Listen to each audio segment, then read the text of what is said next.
بنعمة الإيمان والإسلام أشهد أن لا إله إلا الله وأشهد أن محمدا عبده ورسوله اللهم صل وسلم وبارك على نبينا محمد وعلى آل محمد كما صليت على إبراهيم وعلى آل إبراهيم في العالمين إنك حميد مجيد فإن أصدق الحديث كتاب الله وخير الهدى هدى محمد صلى الله عليه وسلم وشر الأمور محدثاتها فإن كل محدثة بدعة وكل بدعة ضلالة وكل ضلالة في النار. فيا أيها الحاضرون اتقوا الله حق تقاته ولا تموتن إلا وأنتم مسلمون. وقال الله تعالى وتزودوا فإن خير الزاد التقوى واتقوني يا أولي الألباب. Masyarul muslimin, sidang jamaah Jumat yang dimuliakan oleh Allah Subhanahu wa taala. Syukur yang tidak terhingga mari kita ucapkan kehadirat Allah Subhanahu wa taala atas segala curahan limpahan nikmat yang begitu sangat banyak. Di tengah kondisi yang masih belum ada kejelasan, di tengah kondisi di mana kita masih diberi ujian oleh Allah Subhanahu wa taala, di tengah kondisi di mana sebagian saudara-saudara kita diuji dengan ujian yang berat, bahkan ada yang dipanggil oleh Allah Subhanahu wa taala yang telah mendahului kita. Namun kita dianjurkan oleh Nabi Shallallahu Alaihi Wasallam untuk mengucapkan Alhamdulillahilladzi bini'matihi tatimmu shalihat ketika kita mendapatkan kebahagiaan. Yang kedua, Rasul Shallallahu Alaihi Wasallam mengajarkan kepada kita untuk selalu mengucapkan Alhamdulillahi ala kulli hal ketika kita mendapatkan ujian dan cobaan. Namun hadirin yang dirahmati Allah Subhanahu wa taala, tentu yang kita kenal sebagai alhamdulillah adalah ketika kita mendapatkan nikmat, ketika kita mendapatkan kebahagiaan saja. Namun ternyata ketika Allah uji kita dengan ujian yang menurut Allah Subhanahu wa taala kita mampu dengan ujian tersebut, kita pun harus mengatakan alhamdulillah. Namun berbeda dengan alhamdulillah yang pertama, yaitu alhamdulillah ala kulli hal. Yang kedua, sholawat, begitu juga dengan salam, mari kita selalu kirimkan kepada baginda besar kita, suri tauladan kita, yaitu Nabi Muhammad sallallahu alaihi wasallam, beserta keluarga, sahabat dan orang-orang yang senantiasa mengikuti jejak dan langkah beliau sampai hari kiamat. Masyarul muslimin, jamaah Jumat yang diridhoi oleh Allah Subhanahu wa taala. Manusia diciptakan, manusia dihadirkan di muka bumi ini tentu atas dasar yang sangat luar biasa. Laqad khalaqnal insana fi ahsani taqwim. Allah Subhanahu wa taala mengatakan laqad khalaqnal insana fi ahsani taqwim. Maka sungguh kami telah ciptakan manusia fi ahsani taqwim, dengan sebaik-baik penciptaan. Di samping kanan kita, di samping kiri kita, atau di sekitar kita banyak makhluk selain manusia. Di sana ada malaikat yang mencatat amal kebaikan dan keburukan kita. Di sana pun ada syaitan yang selalu menjerumuskan kita. Bukan kalau kita keluar ke hutan atau kemanapun, maka kita akan mendapatkan binatang jelata atau binatang-binatang yang lain. Namun Allah Subhanahu wa taala mengatakan laqad khalaqnal insana fi ahsani taqwim. Maka kami telah menciptakan manusia dengan sebaik-baik penciptaan. Artinya ini merupakan sebuah predikat terbaik dari Allah Subhanahu wa taala, di mana kita penciptaan manusia itu lebih baik daripada makhluk-makhluk yang lain. Kita lebih baik dari binatang. Kita diberi akal oleh Allah Subhanahu wa taala. Kita lebih baik dari malaikat, karena malaikat tidak diberi hawa nafsu. Kita lebih baik dari syaitan, karena setan terus-menerus berbuat keburukan, sedangkan kita ada di antara malaikat dan antara setan. Ketika condong kita kepada kebaikan, maka kita akan melakukan kebaikan. Ketika hati kita condong kepada keburukan, maka kita akan melakukan keburukan. Hadirin yang dirahmati Allah Subhanahu wa taala, apa maksud daripada ayat yang barusan kita baca? Maksudnya adalah Allah ingin menunjukkan kepada kita, Allah ingin memberikan sebuah predikat kepada kita bahwa makhluk Allah Subhanahu wa taala yang paling sempurna penciptaannya, yang paling baik penciptaannya yaitu manusia. Paling baik, paling sempurna penciptaannya yaitu manusia.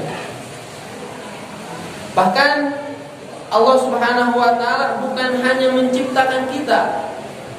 Allah Subhanahu wa taala bukan hanya menugaskan kita, tapi Allah Subhanahu wa taala sudah menentukan semuanya. Sebelum kita lahir ke muka bumi ini, sebelum kita dilahirkan ke dunia ini, Allah sudah tanggung semuanya. Bahkan Allah mengatakan, ketika kita masih berada di rahim ibu kita, Allah bertanya kepada kita, alastu birabbikum, bukankah aku ini adalah Tuhanmu? Kata Allah Subhanahu wa taala. Kemudian kita mengatakan, qalu bala, betul, engkau adalah Tuhanku. Secara langsung atau secara tidak langsung, ternyata kita sudah fitrah atau sudah suci dari kita lahir. Mengapa ada yang Yahudi, ada yang Majusi, dan ada yang Nasrani? Maka orang tuanya lah yang membuat mereka Yahudi, yang membuat mereka Majusi, dan yang membuat mereka Nasrani. Maka tanggung jawab kita sebagai orang tua adalah bagaimana cara kita melahirkan anak-anak terbaik dari rahim ibu-ibu kita, kemudian menjadi khalifah di muka bumi dan menjadi pembela agama Allah Subhanahu wa taala. Itu tugas utama kita sebagai manusia. Hadirin yang dirahmati Allah Subhanahu wa taala, sekali lagi kita diciptakan tidak semata-mata hanya diciptakan saja. Namun di dalam hadis Arba'in yang diriwayatkan oleh Imam Bukhari dan Muslim, Rasulullah SAW menjelaskan hadis tentang takdir manusia.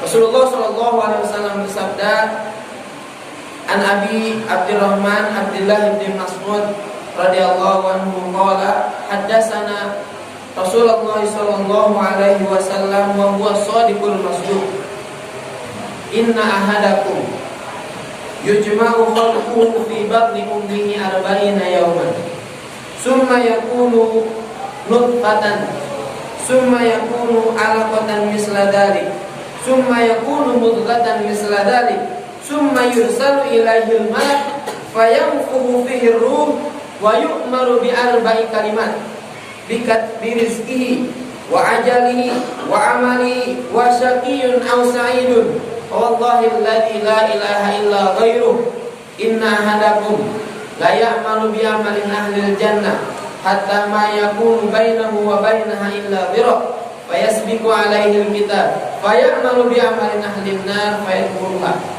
wa inna ahadakum la ya'malu bi amalin ahlin nar hatta ma yakunu bainahu wa bainaha illa dhira fayasbiqu alaihi alkitab fayamalu bi amalin ahlil jannah fayadkhuluha. Hadirin yang dirahmati Allah Subhanahu wa taala, kalau kita melihat dari penjelasan hadis ini, maka ada beberapa poin yang harus kita bahas. Yang pertama, bahwasannya kita diciptakan dari air mani.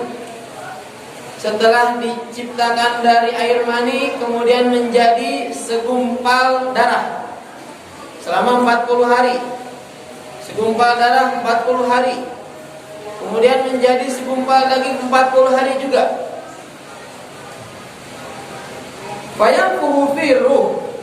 Kemudian setelah 120 hari atau setelah 4 bulan, fayanfuhu fi ruh. Allah Subhanahu wa taala memerintahkan kepada malaikat untuk meniupkan ruh. Wa yu'maru bi arba'i kalimat. Dan Allah Subhanahu wa taala sudah menentukan 4 perkara. Bikat birizkihi, rezeki kita. Wa ajalihi, ajal kita. Wa amalihi, wa saqiyun aw sa'idun, amal kita, kebaikan kita atau kebahagiaan kita, dan penderitaan kita. Setelah kita ditiupkan ruh oleh malaikat atas perintah Allah Subhanahu wa taala, ternyata Allah Subhanahu wa taala sudah mencatatkan 4 perkara. Rezeki kita ternyata sudah ditanggung oleh Allah Subhanahu wa taala. Maka ketika 1-2 tahun belakangan ini banyaknya pintu-pintu pekerjaan yang ditutup, namun sadarkah kita, ternyata pintu rezeki Allah tidak pernah tertutup. Pegawai perusahaan boleh di PHK. Bos kita mungkin memecat kita, dan mereka mungkin sudah memotong gaji kita, bahkan tidak memberikan hak pekerjaan kita. Namun ketika kita yakini hadis ini, bahwa yang memberikan rezeki adalah Allah Subhanahu wa taala, maka kita harus yakin kepada Allah Subhanahu wa taala. Rezeki bukan dari nominal harta saja. Rezeki bukan dari setruk gaji yang kita dapatkan setiap bulannya. Rezeki bukan dari apa yang kita dapatkan hari ini, tetapi rezeki adalah sejauh mana kita bersyukur kepada Allah Subhanahu wa taala di situasi A, di situasi B, bahkan di situasi apapun. Kita bersyukur kepada Allah Subhanahu wa taala, itu adalah rezeki. Bukankah kita sering lupa akan rezeki mata kita? Bukankah kita sering lupa akan rezeki tangan kita yang masih bisa bergerak? Bukankah kita sering lupa dengan rezeki kaki kita yang masih bisa berlari, bermain bola dan lain-lain? Bukankah kita sering lupa akan rezeki kita masih bisa bersilaturahmi dengan orang lain, dengan keluarga kita? Bukankah kita masih sering lupa dengan rezeki kita masih bisa berbicara? Semua itu adalah rezeki yang selalu kita lupakan. Dan kita titik beratkan rezeki itu kepada apa yang kita dapatkan berupa nominal gaji 1 juta, 2 juta, 3 juta. Dan itu pun kadang kita syukuri, kadang kita tidak syukuri, sehingga kita merasa kekurangan. Dapat uang 10 juta, kalau kita merasa kurang, itu tidak akan menjadi rezeki. Dapat uang 50 juta, kalau kita tidak menggunakannya di jalan yang benar, itu juga bukan rezeki. Tetapi ketika kita mendapatkan sedikit, ketika kita mendapatkan 1 suap, 2 suap nasi, kemudian kita mengatakan alhamdulillah ala kulli hal, alhamdulillahilladzi bi ni'matihi tatimmu shalihat, kemudian masuk ke dalam perut kita, maka itu akan menjadi amalan, akan menjadi menambah timbangan kita di akhirat kelak. Ikat diri sendiri. Ternyata rezeki kita sudah diatur oleh Allah Subhanahu wa taala. Terlepas ada orang yang kelaparan, terlepas ada orang yang meninggal karena tidak makan, mungkin itu sudah takdir Allah Subhanahu wa taala. Namun kita sebagai orang yang beriman kepada Allah Subhanahu wa taala, kita harus yakin kita tidak boleh menghina Allah Subhanahu wa taala dengan cara apa yang akan kita makan besok. Kalau saya tidak kerja, kemudian anak-anak saya mau makan apa? Itu adalah sebuah penghinaan besar bagi Allah Subhanahu wa taala. Bayi ketika berada di perut ibu, siapa yang memberikan rezeki kalau bukan Allah Subhanahu wa taala? Siapa yang menggerakkan detak jantungnya yang sangat kecil kalau bukan Allah Subhanahu wa taala? Bayi saja yang belum lahir sudah diberikan rezeki, apalagi kita yang sudah lahir. Kita beriman kepada Allah Subhanahu wa taala, kita punya rukun iman, kita punya 6 rukun iman yang harus kita imani. Masa kita tidak diberi rezeki oleh Allah Subhanahu wa taala? Yang kedua, Allah Subhanahu wa taala sudah menggariskan wa ajali. Ajal kita sudah digariskan oleh Allah Subhanahu wa taala. Kapan dan di mana kita meninggal sudah ada waktunya. Kapan, kemudian di mana, sedang apa, itu Allah Subhanahu wa taala sudah tentukan. Tugas kita bukan lari dari kematian. Tugas kita bukan takut dengan yang namanya kematian. Tugas kita bukan berlebihan dalam menghadapi yang namanya misteri kematian. Tetapi tugas kita adalah bagaimana cara kita agar meninggal dalam keadaan husnul khotimah, agar kita mati dalam keadaan Islam. Bagaimana Allah Subhanahu wa taala berfirman, "Ya ayyuhalladzina amanu taqullah." Wahai orang-orang yang beriman, ittaqullah, bertakwalah kalian kepada Allah Subhanahu wa taala haqqa tuqatih, dengan sebaik-baik takwa, wala tamutunna illa wa antum muslimun, dan janganlah kalian mati, ini kepada orang-orang yang beriman, illa wa antum muslimun, kecuali dalam keadaan muslim. Ini perintah sekaligus larangan. Perintah agar kita bertakwa kepada Allah Subhanahu wa taala, larangan agar kita tidak mati kecuali dalam keadaan husnul khotimah atau dalam keadaan Islam. Ini yang sulit. Hari ini mungkin kita bisa bersyahadat lancar. Hari ini mungkin kita bisa menjawab man rabbuka, rabbi Allah, man nabiyuka, nabiyina Muhammad sallallahu alaihi wasallam. Ma kitabuka, kitabuna Al-Quran. Mungkin kita bisa menjawab. Tapi apa posisi kita? Sedang apa posisi kita ketika kita sedang sakaratul maut? Bisakah kita bersyahadat?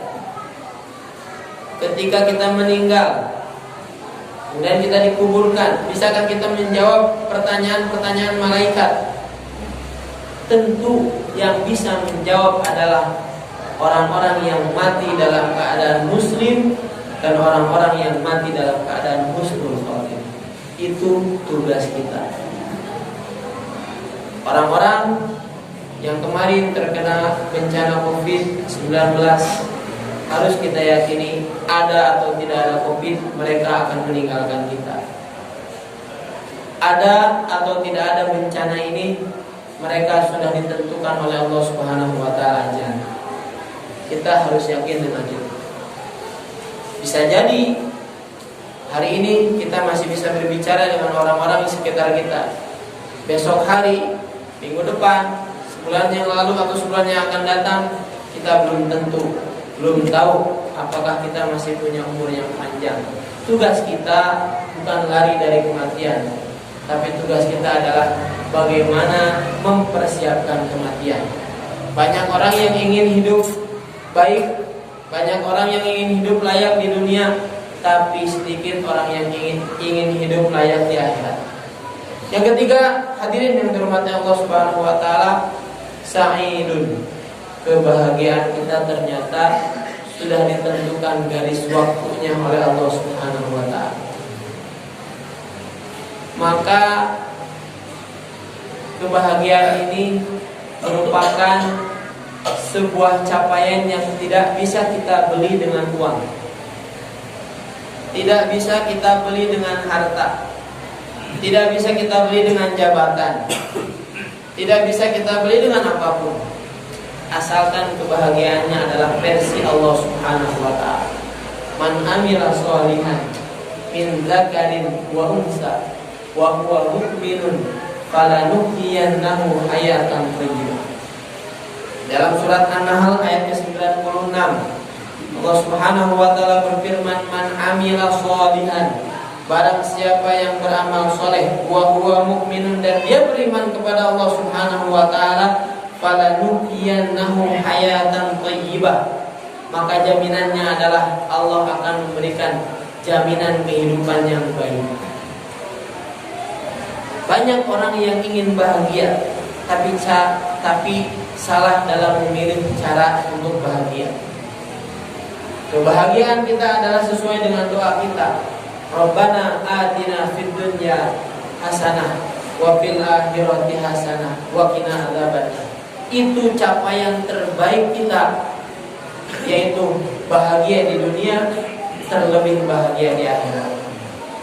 Yang keempat, hadirin yang dirahmati Allah Subhanahu wa taala, penderitaan kita atau kesedihan kita ini juga sudah menjadi catatan Allah Subhanahu wa taala.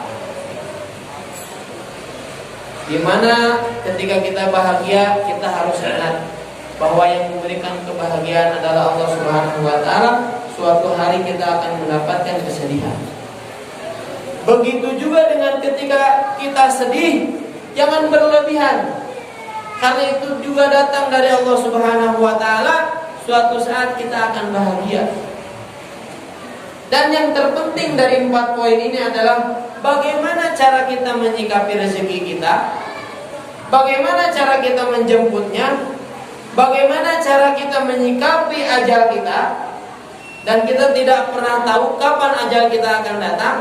Kemudian bagaimana cara kita menyikapi kebahagiaan, kebahagiaan versi mana yang kita inginkan. Kalau kebahagiaan versi dunia, mungkin dengan jabatan, mungkin dengan uang, mungkin dengan mobil mewah, mungkin dengan pamer-pamer harta. Itu versi dunia yang tidak akan kekal untuk selama-lamanya. Hari ini kita beli HP yang harganya 10 juta, tahun depan kita jual, gak akan